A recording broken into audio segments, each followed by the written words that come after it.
ঢাকা ইউনিভার্সিটিতে ছাত্র শিক্ষক রাজনীতি বন্ধ রাখার সিদ্ধান্ত হয়েছে। একটু স্পেসিফিকলি বলতে গেলে দলীয় ছাত্র শিক্ষক রাজনীতি বন্ধ রাখার সিদ্ধান্ত হয়েছে।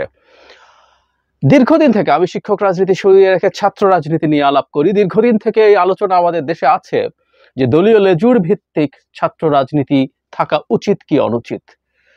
এই প্রশ্ন মাঝে মাঝেই আসে, বিশেষ করে ছাত্র রাজনীতির নামে যা যা হয় বিভিন্ন শিক্ষা প্রতিষ্ঠানে।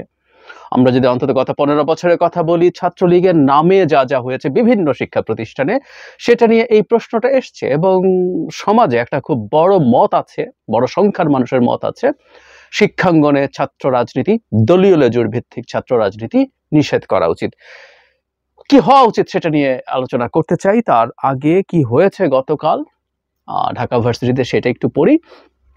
একটা সিন্ডিকেট বৈঠক হয়েছিল। বৈঠকে অংশ নেওয়া সিন্ডিকেট সদস্য মোহাম্মদ নিজামুল হক ভূঁইয়া, আমরা মনে হয় ভদ্রলোককে চিনতে পারছি, ঢাকা ইউনিভার্সিটি শিক্ষক সমিতির প্রেসিডেন্ট ছিলেন, বা এখন আছেন কিনা জানি না।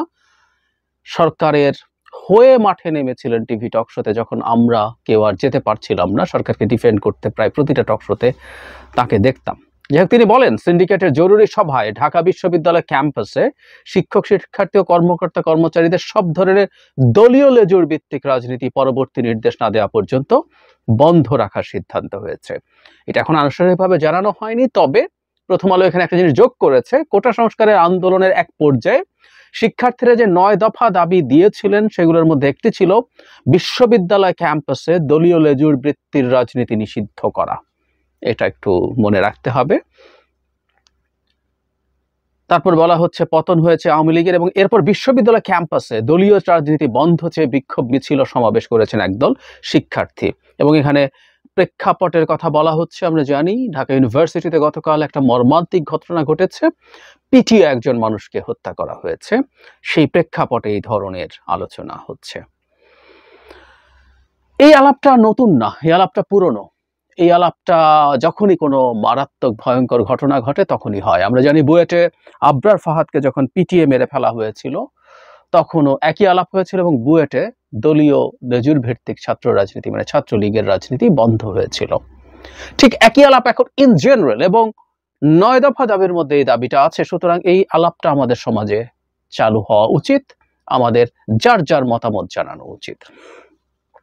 আমরা জানি অনেকে বলবেন ছাত্রদের কাজ লেখাপড়া করা, ছাত্ররা লেখাপড়া করবে, রাজনীতি করবে কেন, বিশেষ করে কোনো দলের সাথে তার অ্যাফিলিয়েশন কেন থাকবে। বলতেই পারেন সেটা তার ইচ্ছে, এটাও একটা মতামত ডেফিনেটলি। এবং ছাত্র রাজনীতির নামে ইটস ট্রু, এটা শুধু এই আওয়ামী লীগ সরকারের সময় না, এটা এই সময় এসে অনেক বিভৎস চেহারা নিয়েছে। কিন্তু ছাত্র রাজনীতির নামে আমাদের শিক্ষা প্রতিষ্ঠানগুলোতে দীর্ঘ সময় যা হয়েছে সেটা আসলেই খুব ভয়ঙ্কর। মানে এই ছাত্র রাজনীতি করার নামে হলে সিট দেয়া না দেয়া নিয়ে সাধারণ ছাত্রদের উপর অত্যাচার নির্যাতন, এই এরিয়াতে ভার্সিটি এরিয়াতে চাঁদাবাজি, টেন্ডারবাজি ইত্যাদি নানা রকম কর্মকাণ্ডে জড়িয়ে পড়ার ইতিহাস আছে। আগেও ছিল, আগে অনেক কম ছিল এখনকার তুলনায়, কিন্তু এটা ছিল। এবং অনেক ক্ষেত্রে ছাত্রছাত্রীরা ভুক্তভোগী হয়েছে, সাধারণ ছাত্রছাত্রীরা যারা রাজনীতি করতে চায় না। ট্রু। সুতরাং সমস্যা থাকলেই সমস্যা জন্য সেটা বাদ দিয়ে দিতে হবে, এটা যুক্তি কিনা। আসছি। তার আগে আমরা একটু ভারতের দিকে তাকাই, যে দলীয় লেজুর বৃত্তি যেটাকে বলা হচ্ছে, মানে কোন রাজনৈতিক দলের সাথে অ্যাফিলিয়েটেড ছাত্র রাজনীতি আছে কিনা। ধরুন আমাদের ঢাকা ইউনিভার্সিটির সাথে খুবই কম্পারেবল, মানে মানের দিক থেকে না, আমাদের মান বলে কিছু আসলে এখন আর নাইটাই।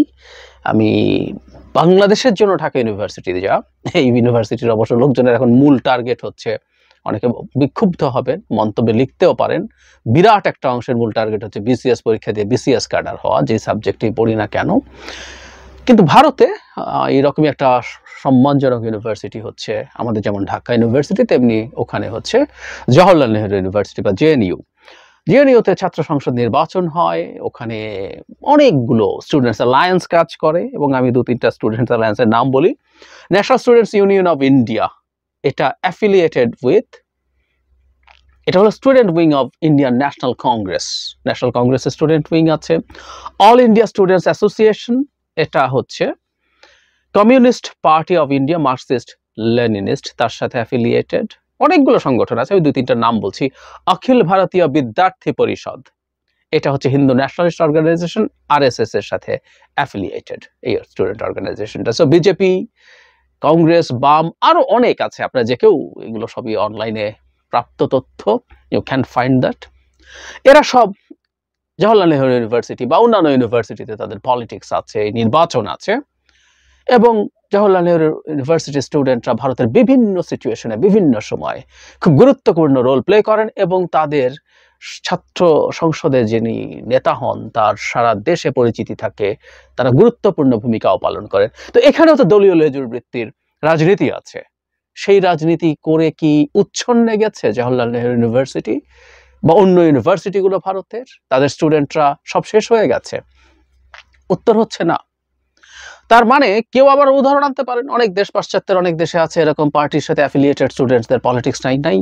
কিন্তু আমি আমাদের কাছেই দেখালাম যে এটা করেও সমস্যা নেই।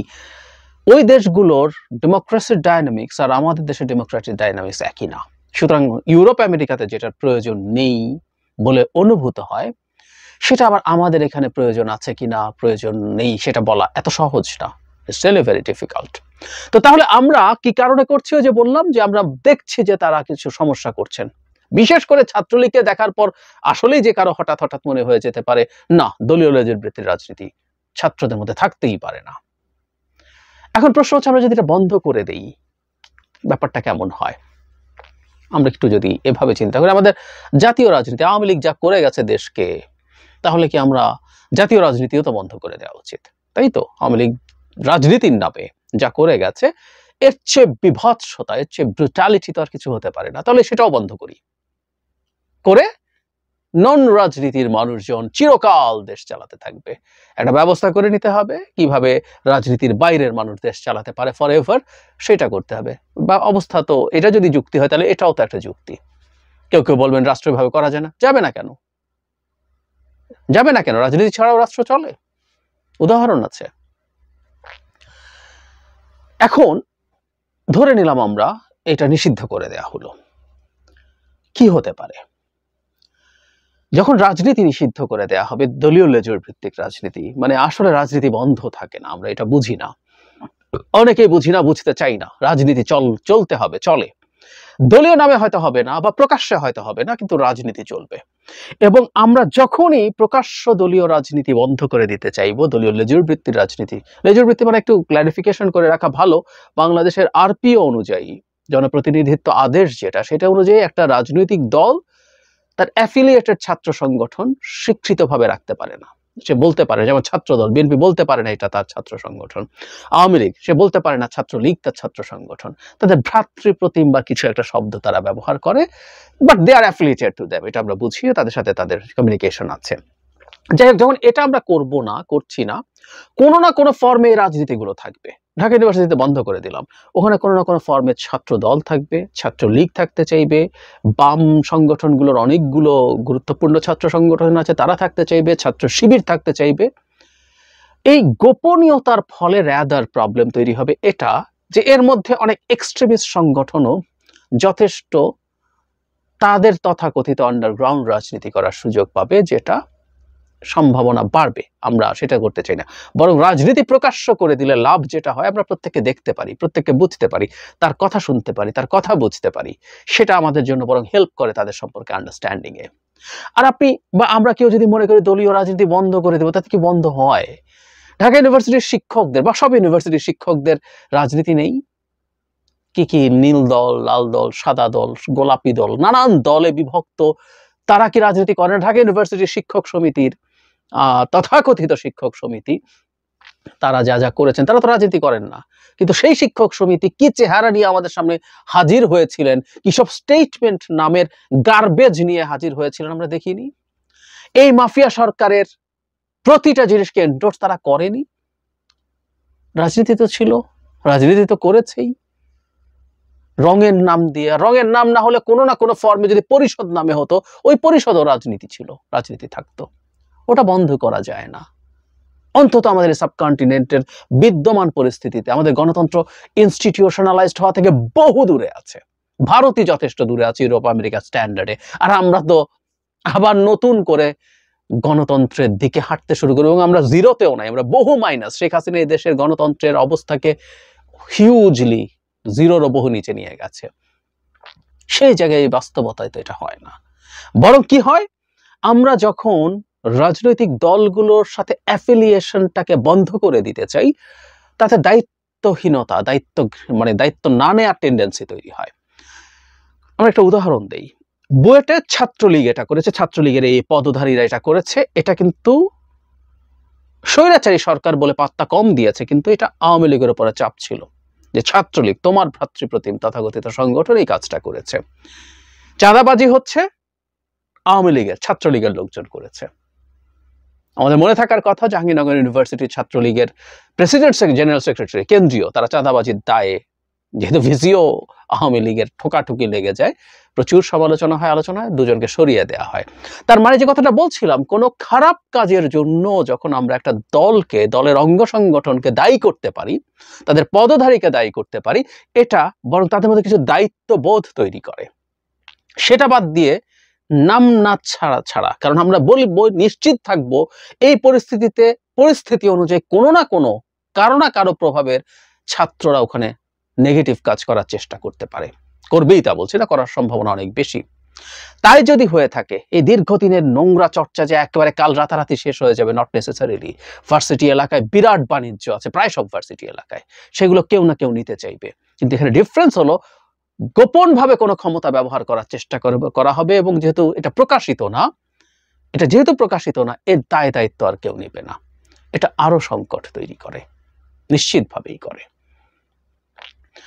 আমরা শেখ হাসিনার বাংলাদেশ থেকে বেরিয়ে আসতে চাইছি, সুতরাং শেখ হাসিনার সময় ছাত্রলীগ বা রাজনীতির নামে যা যা হয়েছে, সেটা আমরা ভবিষ্যতেও হতে দেব না। কিন্তু আমি এটা মানি যে সামনে আরো বেশ কিছুদিন আমাদের এই সংকট হবে, ছাত্র রাজনীতির নামে আরো খারাপ ঘটনা ঘটবে। কিন্তু দেশে গণতান্ত্রিক ব্যবস্থা থাকলে আস্তে আস্তে আস্তে আস্তে এটা ভালোর দিকে যাবে। আমরা সবাইকে রাজনীতি করতে হবে না, তো সব ছাত্রকে রাজনীতি করতে হবে না। আমাদের এটা এনশিওর এটা করতে হবে, প্রতিটা ক্যাম্পাসে প্রত্যেকটা ছাত্র রাজনীতির সহাবস্থান থাকতে হবে। এটা সরকার সহ সবাই, এবং অন্যরা যারা প্রেসার গ্রুপ আছে, তারা সেই প্রেসার দিতে হবে। তাদের মধ্যে সুস্থ রাজনৈতিক ধারা চলমান থাকবে। এবং কারো জীবনে রাজনীতি করায় যদি লক্ষ্য থাকে, ছাত্র জীবনে এই ট্রেনিংটা তার জন্য অমূল্য হয়ে থাকে, ওটা তো তাকে হতে দিতে হবে। সবাইকে তো রাজনীতি করতে বলা হচ্ছে না। এবং কেউ যদি মনে করেন যে তিনি পড়াশোনা করে অনেক বড় চাকরি বা অনেক বড় রিসার্চার হবেন না, উনি রাজনীতি করবেন, তো সাম পার্সেন্টেজ অফ স্টুডেন্ট এটা করাতে কোনো সমস্যা নেই। আর বাকি স্টুডেন্টরা তারা তাদের মতো করে ক্যারিয়ার করুক, তারা এই রাজনীতির সংস্পর্শে আসুক, তারা এই রাজনীতির ফলে ক্যাম্পাসের নানা রকম গঠনমূলক কর্মকাণ্ড হবে, সেগুলোর মধ্যে থাকুক, বুঝুক, জানুক, সবকিছু সুন্দরভাবে চলুক। আবারও বলছি, দীর্ঘদিন যেহেতু আমাদের এই ধরনের সংকট ছিল ছাত্র রাজনীতির নামে, এই সংকট থেকে রাতারাতি মুক্তি নাই, কিন্তু এটা প্রসেসের মধ্য থেকে দূর করতে হবে। সমস্যা আছে বলে সেটা নিষেধ করে দেব, এটা ভালো কিছু দেবে না, বরং আরো খারাপ পরিস্থিতি তৈরি হবে। এবং ছাত্র দলীয় লেজুর ভিত্তিক রাজনীতি, আমি কিন্তু ব্যক্তিগতভাবে মনে করি দলীয় দলের সাথে অ্যাফিলিয়েটেড ছাত্র সংগঠনই শিক্ষা প্রতিষ্ঠানগুলোতে থাকা দরকার। খুবই অজনপ্রিয় হয়তো আমার এই কথাটা হচ্ছে, কিন্তু দীর্ঘমেয়াদে আমরা ভালো কিছু করতে পারবো না। একটা সোসাইটির শক্তি হচ্ছে রাজনৈতিকভাবে সচেতন জনগোষ্ঠী, এবং ছাত্রদের চাইতে সচেতন জনগোষ্ঠী তো আর কেউ হতে পারে না। আমি বহু ক্ষেত্রে আমরা যদি পুরনো ইতিহাস টানি, আমরা দেখব বাংলাদেশের ইতিহাস মানে ছাত্রদের ইতিহাস, এবং স্পেসিফিকলি বললে ছাত্র রাজনীতির ইতিহাস। সেই স্বাধীনতার আগ থেকে শুরু করে আমাদের মেজর মুভমেন্ট এরশাদ পতন পর্যন্ত। এটা বলার সাথে সাথে আমি জানি আপনাদের মনে একটা নতুন পাল্টা যুক্তি দাঁড়িয়ে গেছে, এবারকার মুভমেন্টে তো ছাত্র রাজনীতির নেতৃত্ব লাগেনি, বলতেই পারেন। কিন্তু আমি ব্যক্তিগতভাবে মনে করি এটা একটা স্পন্টেনিয়াস মুভমেন্ট। আমাদেরকে চিরকাল একটা সরকার ফেলার আন্দোলন করতে হবে না, আমাদেরকে আরো অনেক রকম আন্দোলন করতে হবে।